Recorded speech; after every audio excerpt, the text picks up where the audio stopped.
Hello everyone, I am Thalesios from Mission Success Classes and welcome to all of you in our Mission Success Classes। आज का जो topic है जिसके ऊपर हम चर्चा करने जा रहे हैं आपके साथ, उस टॉपिक का नाम है मनुष्य का श्वसन तंत्र अर्थात रेस्पिरेटरी सिस्टम इन ह्यूमन।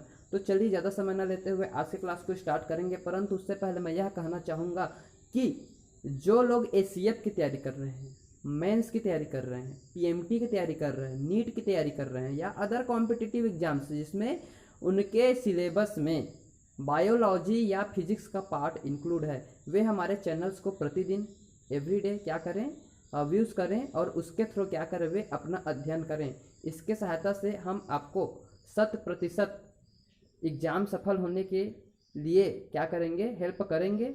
और आशा ही नहीं, पूर्ण विश्वास भी है कि यदि आप प्रतिदिन हमारे चैनल को क्या करें, व्यूज़ करें, तो आपका जो एग्ज़ाम है वो क्लियर हो जाएगा। तो चलिए ज़्यादा समय न लेते हुए हमारा जो आज का टॉपिक है मनुष्य का श्वसन तंत्र, वहाँ से स्टार्ट करते हैं। मनुष्य का जो श्वसन तंत्र होता है उसमें सबसे इम्पॉर्टेंट पार्ट होता है लंग्स, जिसको फेफड़ा या फुफ्फुस के नाम से भी जाना जाता है। सबसे इम्पॉर्टेंट पार्ट क्या होता है? लंग्स, जिसको फेफड़ा या फुफ्फुस के नाम से भी जाना जाता है। ठीक है। और जो फेफड़ा या फुफ्फुस इम्पॉर्टेंट क्यों होता है? क्योंकि इसके थ्रू गैसीय विनिमय संभव हो पाता है। क्या हो पाता है?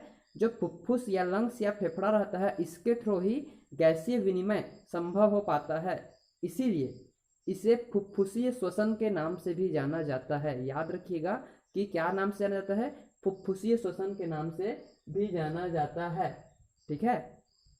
अब यदि हम बात करें कि फेफड़े के अलावा श्वसन तंत्र रेस्पिरेटरी सिस्टम में और कौन कौन से अंग तंत्र शामिल हैं, तो जो हमारे श्वसन तंत्र हैं उसमें फेफड़े यानी कि लंग्स के अलावा और जो इम्पोर्टेंट अंग तंत्र हैं वो कौन कौन से हैं, तो जिनके थ्रू वायु का आदान प्रदान होता है वे सभी अंग तंत्र श्वसन तंत्र के अंतर्गत आते हैं। ठीक है। जिनके थ्रू वायु का आदान प्रदान हो वे सभी अंग तंत्र श्वसन तंत्र के अंतर्गत आते हैं, जैसे कि नासिका छिद्र है। ठीक है।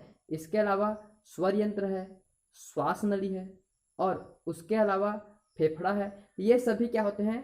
सभी मिलकर श्वसन अंग कहलाते हैं। ये चारों मिलकर क्या कहलाते हैं? श्वसन अंग कहलाते हैं।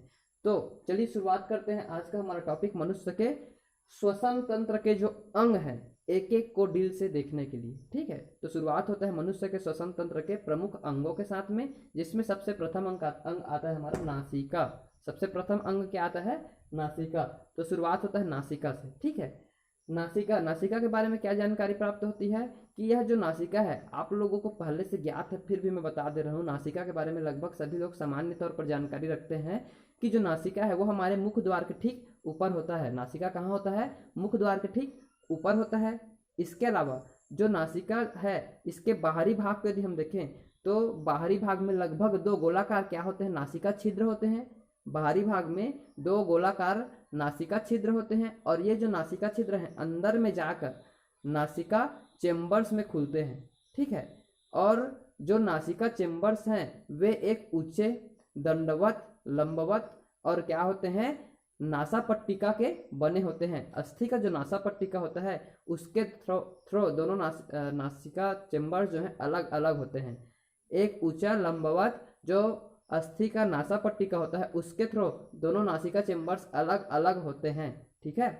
अब इसके बारे में और जानकारी प्राप्त होती है कि जो नासिका है, ठीक है, जो नासिका है इसके भी अलग अलग पार्ट होते हैं, उसको भी अलग अलग पार्ट में बांटा गया है।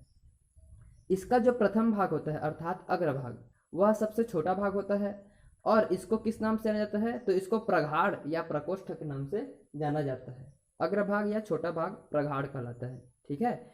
इसके अलावा इसका जो पिछला भाग होता है जो कि उभरा हुआ होता है, ठीक है, ऊपरी भाग या उभरा भाग, जो पिछला भाग होता है उस भाग का नाम होता है घ्राण क्षेत्र। पिछला भाग या ऊपरी भाग का नाम क्या होता है? घ्राण क्षेत्र। अब आता है उसका मध्य भाग जो कि सबसे निचला भाग होता है, वह भाग क्या कहलाता है? श्वसन क्षेत्र। क्या कहलाता है? श्वसन क्षेत्र, जिसको रेस्पिरेटरी क्या कहते हैं? रीजन भी कहा जाता है। किसको? मध्य भाग को। ठीक। इसके तीनों भाग के बारे में यह जानकारी प्राप्त हो गई। इसके अलावा यह जानकारी प्राप्त होती है कि जो नासिका चेम्बर्स रहते हैं उनकी जो दीवारें रहती हैं वे दीवारें टेढ़ी मेढ़ी तथा गोलाकार प्लेट के समान होती है, जिसको कांची कहा जाता है।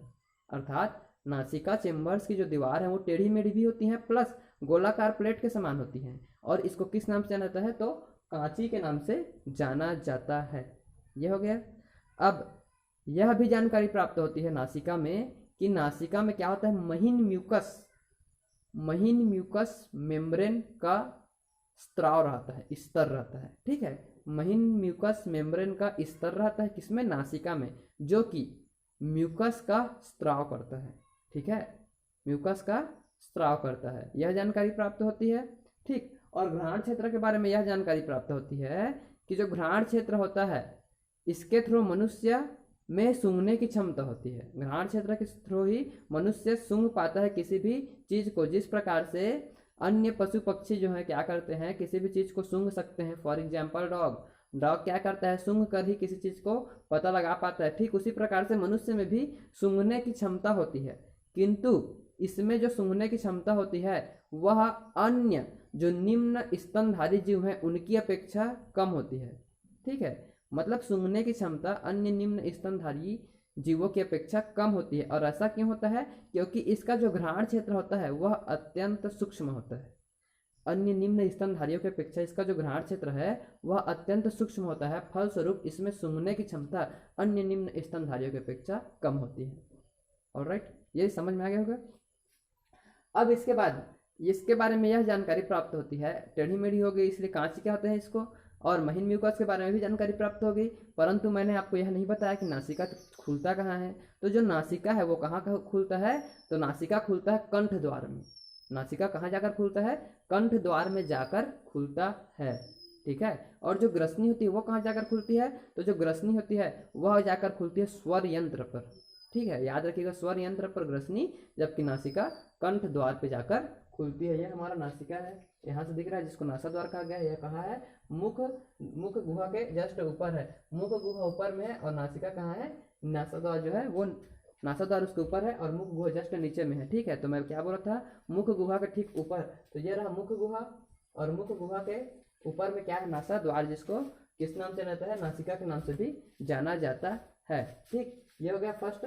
उसके पश्चात आता है हमारा सेकेंड टॉपिक। सेकेंड टॉपिक का नाम है स्वर यंत्र। तो देख लेते हैं स्वर यंत्र क्या होता है। स्वर यंत्र श्वसन तंत्र का वह भाग है जो ग्रसनी से श्वास नली को जोड़ता है। ठीक है, स्वर यंत्र ग्रसनी से श्वास नली को जोड़ता है। ये ग्रसनी रहा और ये श्वास नली। ग्रसनी को श्वास नली से जो भाग जोड़ता है श्वसन तंत्र का, वह भाग कहलाता है स्वर यंत्र। ठीक है, तो स्वर यंत्र के बारे में यही जानकारी प्राप्त होती है।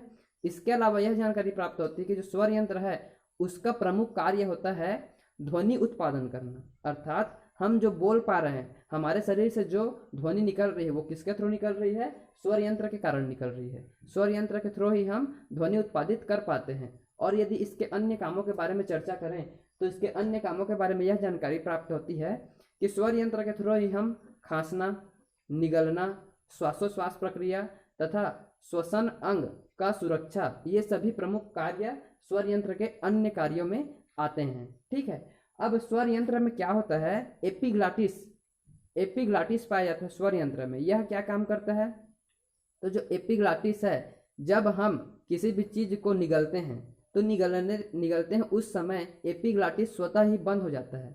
और ये बंद क्यों होता है, ताकि जो भोजन है वह श्वास नली पे न जाए, इसीलिए एपिग्लाटिस इसमें स्वतः कार्य करता है। और ये क्या कार्य करता है कि जब हम किसी वस्तु को निगलते हैं तो उस समय एपिग्लाटिस स्वतः ही बंद हो जाता है, ताकि यह श्वास नली में न जाने दे। अर्थात श्वास नली और जो हमारे भोजन ग्रहण करने की प्रक्रिया है उनके बीच द्वार का कार्य करता है एपिग्लाटिस। ठीक है, और एपिग्लाटिस का यही कार्य होता है कि जब कोई भी चीज़ हम निगलें तो वह श्वास नली तक खाने को न जाने दे, ताकि हमें सांस लेने में प्रॉब्लम न हो। ये एपिग्लाटिस का काम होता है और यह प्रक्रिया निरंतर चलती है और स्वतः ही चलती रहती है। ये स्वर यंत्र के बारे में जानकारी मिलती है। और अगली जानकारी प्राप्त होती है हमें श्वास नली के बारे में, जो कि आज का टॉपिक का लास्ट टॉपिक है। इसके पश्चात अगले डे में हम आपको बताएंगे फेफड़ों के बारे में, डायफ्राम के बारे में। बट आज का जो हमारा सिलेबस है उसमें लास्ट टॉपिक है श्वास नली। तो श्वास नली क्या होता है, तो श्वास नली जो होता है इसे ट्रेकिया के नाम से भी जाना जाता है। और जो श्वास नली है यह स्वर यंत्र से जुड़ा होता है। यदि हम दूसरे शब्दों में कहें तो जो स्वर यंत्र है वो पीछे की ओर ट्रेकिया या श्वास नली में जाकर खुलता है। ठीक है। ट्रेकिया या श्वास नली में जाकर पीछे की ओर कौन खुलता है? स्वर यंत्र खुलता है। और इसके अलावा इसमें यह जानकारी प्राप्त होती है कि श्वास नली जो है इसमें उपास्थि से बने अपूर्ण वलय होते हैं। क्या होते हैं? उपास्थि से बने अपूर्ण वलय होते हैं, जो कि इसकी जो आकार है उस पर पूरे लंबाई पे सजे हुए होते हैं। कौन? उपास्थि से बने संपूर्ण जो अपूर्ण वलय है, ये क्या करते हैं? श्वास नली में पूरी तरह से इसके लंबाई में, ये लंबाई में सजे हुए होते हैं। ठीक है। इसके अलावा श्वास नली नीचे की ओर वक्ष गुहा में जाता है। कहाँ जाता है? श्वास नली नीचे की ओर वक्ष गुहा में जाता है। और जब यह वक्ष गुहा में जाता है तो वहां जाकर श्वास नली दो भागों में विभाजित हो जाता है, जिसको हम श्वसनी कहते हैं। ठीक है। तो श्वास नली कहाँ जाकर विभाजित होता है? याद रखिएगा, वक्ष गुहा में। वक्ष गुहा में जाकर श्वास नली दो अलग अलग श्वसनियों में विभाजित हो जाता है। ये जो श्वसनी होती है इसमें भी श्वास नली के समान उपास्थि वलय पाए जाते हैं। और यह श्वसनी भी जब लंग्स में प्रवेश करती है तो लंग्स में प्रवेश करते ही यह दो अलग अलग श्वसनिकाओं में बट जाती है। याद रखिएगा, श्वास नली किस में बटा? वक्ष गुहा में जाकर श्वसनियों में बटा। अब जो श्वसनी है वे लंग्स में जाकर, फेफड़ों में जाकर श्वसनिकाओं में बट रहे हैं। ठीक है। अब ये जो श्वसनिकाएं हैं जैसे ही फेफड़ों के अंदर प्रवेश करती हैं वहां जाकर ये पतली शाखाओं में विभाजित हो जाती हैं। श्वसनिकाएं भी अब विभाजित हो रही है। पहले क्या विभाजित हुआ? श्वास नली, फिर श्वसनी, अब श्वसनिका। श्वसनिका पतली शाखाओं में विभाजित हो जाती है और इन पतली शाखाओं को वायु कोष्ठिका वाहिनी कहते हैं। जो पतली शाखाएं होती हैं उनको वायु कोष्ठिका वाहिनी कहा जाता है। और ये जो वायु कोष्ठिका वाहिनी होती हैं ये वायु कोष के द्वारा भरी या खाली की जाती हैं। किसके थ्रू? वायु कोष के द्वारा क्या की जाती हैं? भरी या खाली की जाती है। वहां जाकर खुलती है। कहाँ जाकर? वायु कोष में जाकर खुलती है। कौन? वायु कोष्ठिका वाहिनी। और एक मनुष्य के दो फेफड़ों में लगभग 3 × 10⁸ वायु कोष पाए जाते हैं। याद रखिएगा कि एक मनुष्य में कितने वायु कोष पाए जाते हैं? तो 3 × 10⁸ वायु कोष पाए जाते हैं। इस प्रकार से आज का जो टॉपिक है उसके बारे में जानकारी मिलती है। कौन कहाँ रहता है? तो नासाद्वार ऊपर रहता है मुख गुहा के, उसके नीचे ग्रसनी, फिर कंठ, और कंठ के नीचे क्या रहता है? तो श्वास नली रहती है। फिर अगर नीचे हम बात करें तो यहाँ श्वसनिका, मैं यहाँ बोला ही था कि जो श्वसनी है वो लंग्स में आकर, ये फेफड़ों में आकर श्वसनिकाओं में क्या हो जाती है? विभाजित हो जाती है। तो जब श्वसनी कहाँ आ गई? नीचे आ गई, तो वह श्वसनिकाओं में विभाजित हो जाती है। ठीक है। और नीचे वाला भाग क्या कहलाता है? लंग्स कहलाता है, जिस पर श्वसनिकाएं विभाजित हो रही हैं। उसके भी नीचे क्या होती है? पतली शाखाओं में विभाजित होती है तथा वायु कोष्ठिका वाहिनी कहलाती है। इसके अलावा और एक जानकारी प्राप्त होती है कि कहाँ से कहाँ तक? जो नासिका है वहां से लेकर के श्वसनिका तक, नासिका से लेकर के श्वसनिका तक का जो आंतरिक भाग है वो सिलिएटेड एपिथेलियम कहलाता है। याद रखिएगा कि नासिका से लेकर के श्वसनिका का आंतरिक भाग क्या कहलाता है? सिलिएटेड एपिथेलियम कहलाता है। आज का जो टॉपिक है इतना में कंप्लीट होता है। अगले टॉपिक में हम आपको बताएंगे किसके बारे में? डायफ्राम के बारे में, लंग्स के बारे में। ठीक है। तब तक के लिए आप हमसे जुड़े रहिएगा और हमारे चैनल को लाइक शेयर सब्सक्राइब करना ना भूलें। Thank you.